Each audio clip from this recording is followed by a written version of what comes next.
Have you ever found yourself in a social situation, perhaps at a party or a meeting, and suddenly felt your mind go completely blank? That moment when words escape you, your heart races, and you desperately wish you could just disappear. It's as if an invisible wall has appeared. You see others around you engaging effortlessly, laughing, sharing stories, and you wonder, why can't I just be like them? This feeling of freezing, of being utterly stuck, is a common and often misunderstood form of social anxiety, but you're not alone in this experience. At its core, freezing is an ancient survival mechanism. When our brain perceives a threat, it can trigger a fight, flight, or freeze response. In social settings, this isn't a saber-toothed tiger, but rather the perceived threat of judgment, rejection, or looking foolish.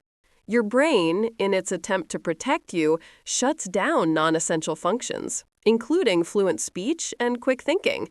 It's an overprotective system.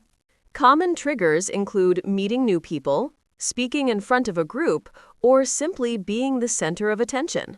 The spotlight effect makes us believe everyone is scrutinizing our every move, when in reality, most people are focused on themselves.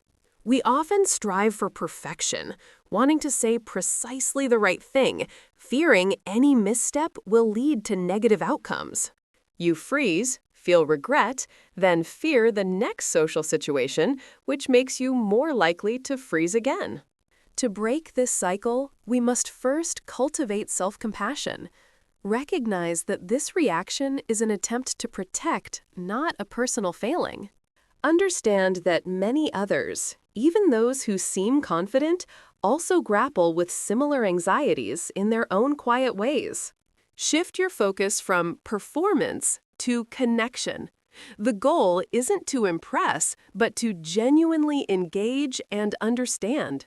Start with small, manageable steps. Instead of aiming for a brilliant monologue, aim for a simple greeting or a genuine question. Practice presence.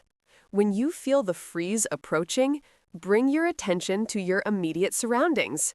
What do you see, hear, feel? Your breath is an anchor. Take a few slow, deep breaths to calm your nervous system. This signals safety to your brain. Mentally rehearse simple opening lines or responses, not to memorize, but to build a sense of readiness and reduce the unknown. Accept that awkwardness is a natural part of human interaction. Not every conversation needs to be a masterpiece. Embrace the good enough principle.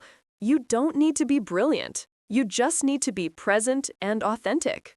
True connection flourishes not from flawless performance, but from vulnerability and genuine engagement, even if imperfect. Give yourself permission to be imperfect.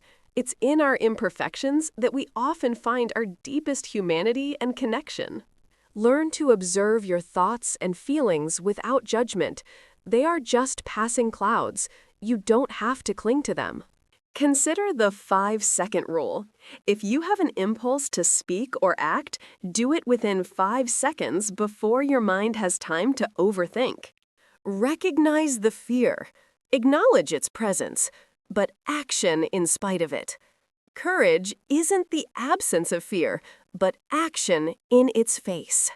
Each small step you take, each brief interaction, expands your comfort zone, making the next one a little easier. The profound insight is this: you are not your anxiety. It is a feeling, a reaction, not the core of who you are. With this understanding comes a sense of freedom. The invisible walls begin to crumble, allowing you to connect more authentically. Be patient and kind with yourself. This journey is not about instant transformation, but gentle, persistent growth. The path to genuine connection with others truly begins with a compassionate connection to yourself.